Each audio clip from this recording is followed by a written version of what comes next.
Bismillahirrahmanirrahim. Hello everyone, this is me Asif Aman, your biology teacher. Students, as we are discussing the third line of defense, and as you know कि जो third line of defense है उसमें दो types आती हैं. One is called as the cell mediated immune response and the second one is called as the humoral immune response. Now students, पिछले lecture में cell mediated response में हमने बात की थी कि जब ये antigen first line of defence second line of defence को क्रॉस करेगा तो उसके सामना होगा with the third line of defence. Now third line of defence में व्हाट वुड हैपन कि जो मैक्रोफेजेस हैं वो एंटीजेंस को एनगल्फ करेंगे, उनकी डिस्ट्रक्शन करेंगे और एंटीजेंस को प्रेजेंट करेंगे अपनी सेल मेम्ब्रेन के ऊपर. तब हम उनको बोलेंगे antigen presenting cells. Now students, जो एंटीजन प्रेजेंटिंग सेल्स हैं वो एक्चुअली एंटीजन को प्रेजेंट करेंगे to the helper T cell. Now जो हेल्पर टी सेल है वो इंटरल्यूकिन्स को सिक्रीट करेगा और जो इंटरल्यूकिन्स हैं वो साइटोटॉक्सिक टी सेल्स को मैसेज देंगी जिसकी वजह से cell mediated immune response activate होगा. और जो इंटरल्यूकिन्स हेल्पर टी सेल बना रही हैं वो बी सेल्स को भी एक्टिवेट करेंगी. एंड एज यू नो कि जो बी सेल्स हैं वो ह्यूमोरल इम्यून रिस्पॉन्स का एक कंपोनेंट है. सो आज हम डिस्कस करेंगे ह्यूमोरल इम्यून रिस्पॉन्स को, जिसको आप दूसरा नाम दे सकते हो antibody mediated immune response. Now students, ये जो एंटीबॉडी मीडिएटेड इम्यून रिस्पॉन्स है या ह्यूमोरल इम्यून रिस्पॉन्स, इसको डिफाइन कैसे करेंगे? That this is actually an immune response which is mediated by, which is done by the B cells and the antibodies. Nowadays students, जब B cells और antibodies किसी भी antigen को destroy करेंगे, किसी भी infection को resist करेंगे, so actually ये defense क्या कहलाएगा? Antibody mediated immune response या humoral immune response.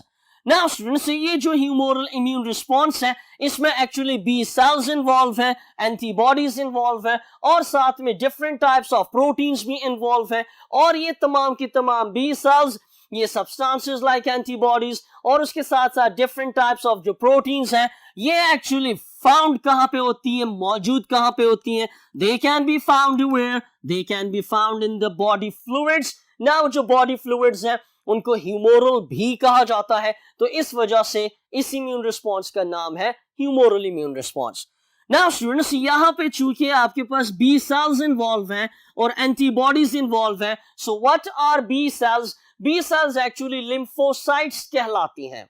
ये क्या कहलाती हैं? लिम्फोसाइट्स कहलाती हैं. और लिम्फोसाइट्स जो है ये एक्चुअली लिम्फ में मौजूद होती हैं और लिम्फ आपके पास लिम्फेटिक सिस्टम का हिस्सा है जो कि टिश्यूज को नहलाता है, बाथ देता है, या हम कह सकते हैं टिश्यू के अंदर मौजूद जो हार्मफुल सब्सटेंसेस होते हैं उनको खत्म करने में हेल्प करता है.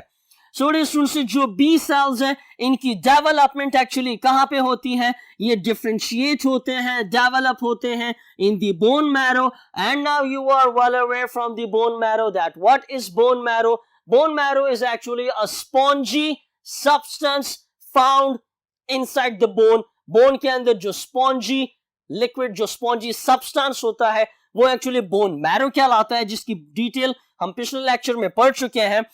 और ये जो B cells हैं इनकी सरफेस के ऊपर कुछ प्रोटीन्स होती हैं जो कि एज ए रिसेप्टर काम करती हैं और वो क्या कहलाती हैं? They are called as BCRs and BCRs are B cell receptors.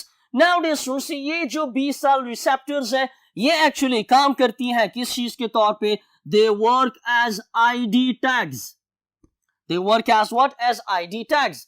For example, आप किसी भी स्टोर में जाते हैं, वहां पे आपको शॉपिंग करनी है, कपड़े खरीदने हैं, जूते खरीदने हैं. जो भी आप खरीदते हो उसके ऊपर एक कार्ड लगा होता है, एक टैग लगा होता है, एक नंबर होता है जिसमें उस आइटम की तमाम डिटेल्स हैं, उसकी प्राइसेस मौजूद है, उसकी मैन्युफैक्चरिंग मौजूद है. सो वो एक्चुअली एक आईडी टैग है. इसी तरह हमारा जो एनआईसी कार्ड है, नेशनल आइडेंटिटी कार्ड है, वो हमारा एक टैग है जिससे हम हमारी पहचान है.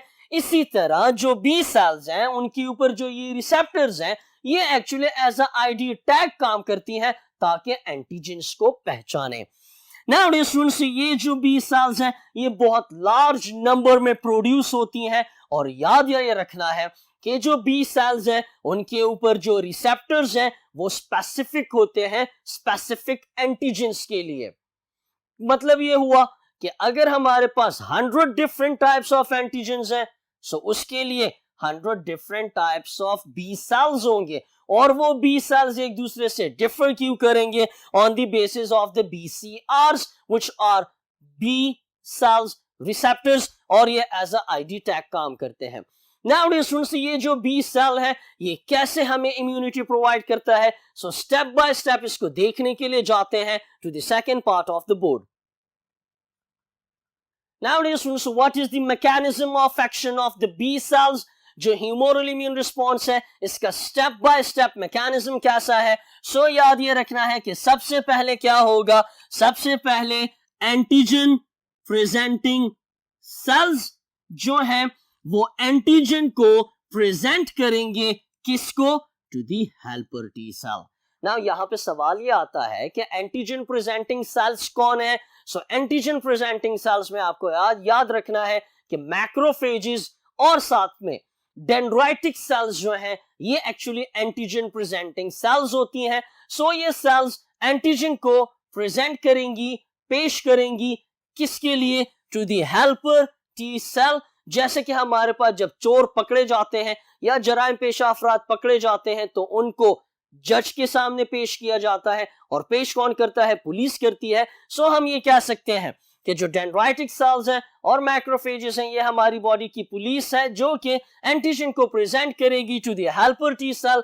अब जो हेल्पर टी सेल है वो एज जज के तौर पे काम करेगा, वो अहकामात जारी करेगा। सो ये हेल्पर टी सेल जो है ये एक्टिवेट करेगा किनको?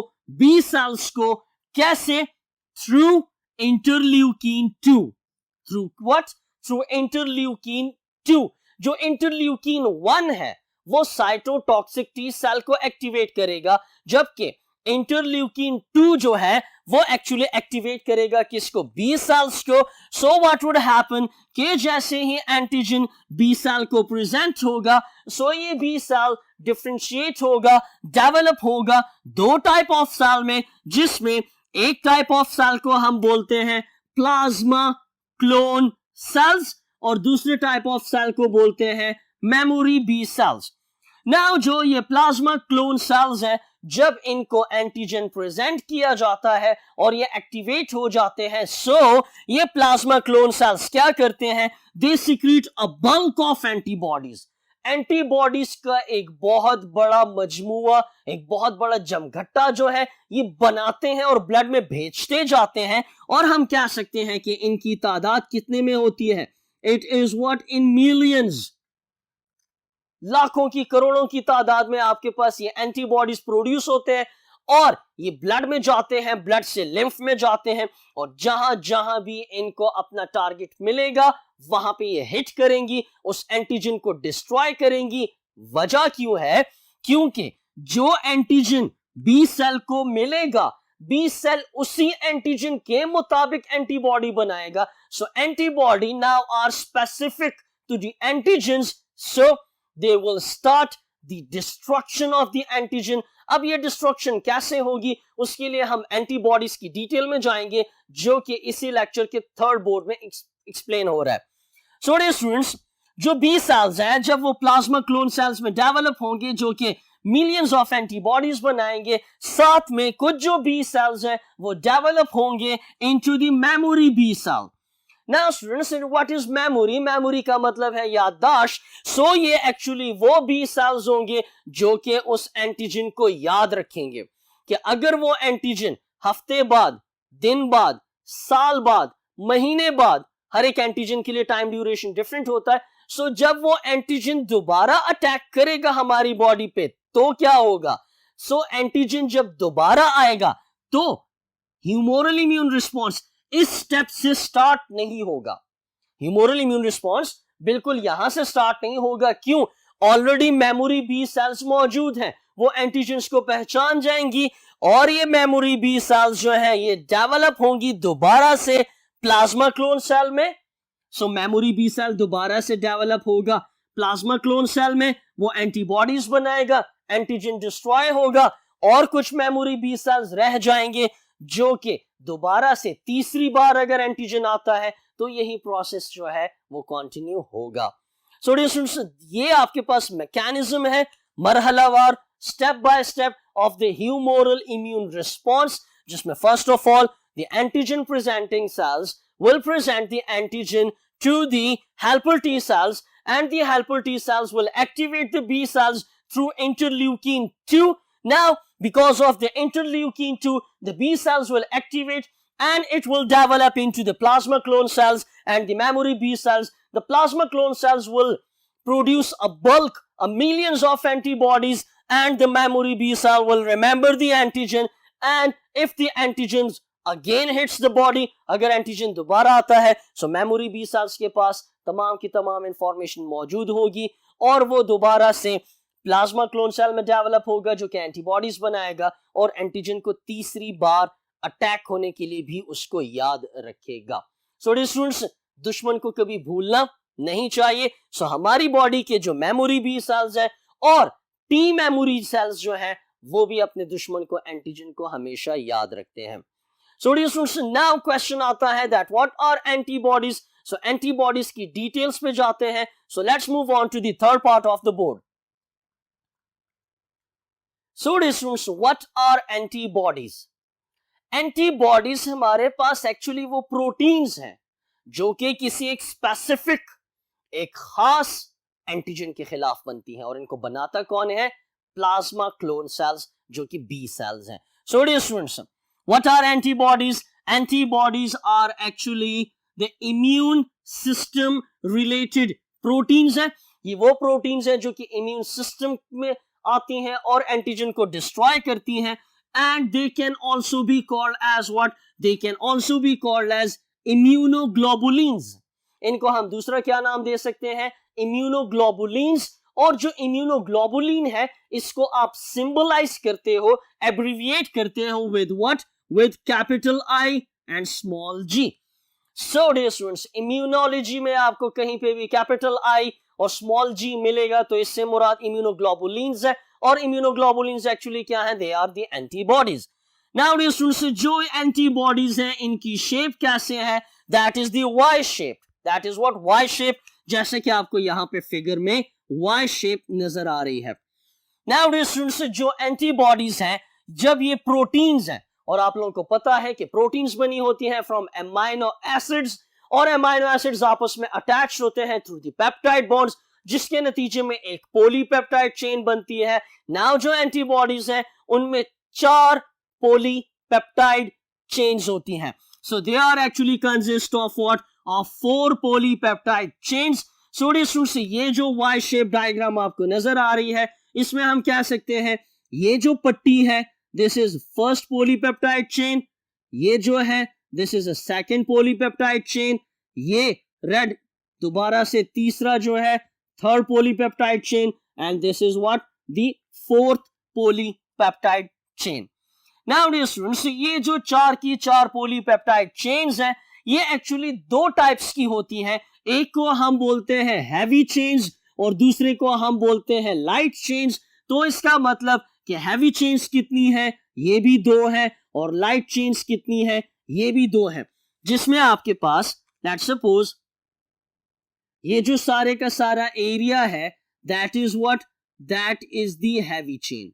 ये क्या है? सारे का सारा ये हैवी चेन है और उसके साथ साथ जो लाइट चेन है वो हमारे पास क्या है? ये वाला पोर्शन है जिसको मैं ब्लू से शेड कर रहा हूं। So dear students, we have what? We have 2 heavy chains and 2 light chains. Now dear students, याद ये रखना है कि हमारे पास जो दोनों के दोनों heavy chains हैं और जो light chains हैं इनमें फिर मजीद 2 हिस्से होते हैं। जो heavy chain है उसमें से एक हिस्सा एक्चुअली आपके पास जिसको यहाँ पे C से शो किया गया है, this is constant। ये constant रहता है, ये पक्का रहता है, ये change नहीं होता। जबकि इसी हैवी चेन की जो टिप है जिसको यहां पे मैंने V से शो किया है ये एक्चुअली क्या है? This is variable. सो इसका मतलब कि हैवी चेन जो कि 2 हैं उनकी जो टिप्स के ऊपर जो चेन्स हैं वो वेरिएबल हैं, वो चेंज होंगी, जिसकी वजह से एक एंटीबॉडी दूसरे एंटीबॉडी से डिफरेंट होगी। इसी तरह अगर हम ये लाइट चेन्स को देखते हैं जो कि आपको ब्लैक और ब्लू शेडेड में नजर आ रही हैं, इन लाइट चेन्स में भी एक हिस्सा क्या है वेरिएबल जिसको डिनोट किया जा रहा है विद वी, और दूसरा हिस्सा क्या है सी जिसका मतलब है constant. So you should remember that the antibodies consist of 4 polypeptide chains in which we have 2 heavy chains, 2 light chains. Now जो लाइट चेन्स हैं उनमें अमाइनो एसिड की तादाद तकरीबन 110 से लेकर 130 होती है। Now जो जितनी भी चेन्स हैं आपके पास, 2 हैवी चेन्स 2 लाइट चेन, इनमें जो हर एक चेन है उसके मजीद 2 सेगमेंट्स हैं, variable segments and the constant segment. Now जो वेरिएबल सेगमेंट है ये चेंज होता रहता है according to a specific antigen, जबकि कांस्टेंट चेंज जो है ये इसकी बॉडी है जो कि वेरिएबल चेंज को संभाल के रखती है। नाउ स्टूडेंट्स जो हमारे पास एंटीबॉडीज हैं ये डिफरेंट टाइप्स की हैं जिनको क्लासिफाई हम करते हैं 5 मेन टाइप्स में, और वो कौन सी हैं? Immunoglobulin A, immunoglobulin D, immunoglobulin E, immunoglobulin M and immunoglobulin G, जिसको आप सिंपली क्या बोल सकते हो? IgA, IgD, IgE, IgM and IgG। So students ये वो एंटीबॉडीज हैं जो कि हमारी बॉडी में मौजूद होती हैं, और इनकी फिर सब टाइप्स हैं जिसकी वजह से एक एंटीबॉडी किसी भी एंटीजन के लिए स्पेसिफिक होता है। नाउ स्टूडेंट्स जब बी सेल्स एंटीबॉडीज को बनाते हैं सो वो बी सेल्स एंटीजन को डिस्ट्रॉय कैसे करते हैं? सो उसका जवाब है 4 तरीकों से एंटीबॉडीज किसी भी एंटीजन को, किसी भी बैक्टीरिया को, किसी भी टॉक्सिन को, किसी भी एक सब्सटेंस को डिस्ट्रॉय करती हैं। सो इनका जो मोड ऑफ एक्शन है वो 4 तरीकों से है। जो फर्स्ट वन है आपके पास that is what neutralizing an antigen. Neutralizing an antigen, neutralize का मतलब कि अगर कोई एक सब्सटेंस हार्मफुल है और उसके साथ कोई एक ऐसा मॉलिक्यूल अटैच हो जाए जिसकी वजह से वो डिजीज कॉज नहीं कर सकेगा, वो बॉडी में मौजूद तो रहेगा लेकिन इनएक्टिव होगा, सो इसको न्यूट्रलाइजेशन बोलेंगे। So what is neutralisation of an antigen? That antigens जो हैं उनकी एक्टिविटी खत्म हो जाती है। कैसे? कि एंटीबॉडीज उनके साथ बाइंड करते हैं जिसकी वजह से इंफेक्शन रुक जाती है, और ये ज्यादातर किन के लिए होता है? टॉक्सिन्स के लिए होता है, लाइक जहर वगैरह होते हैं। सो अगर हम किसी भी इंसान में जब जहर डाला जाता है और उसका इम्यून सिस्टम एक्टिवेट होगा, एंटीबॉडीज बनेंगी, सो वो एंटीबॉडीज एंटीजन के साथ बाइंड करेंगी।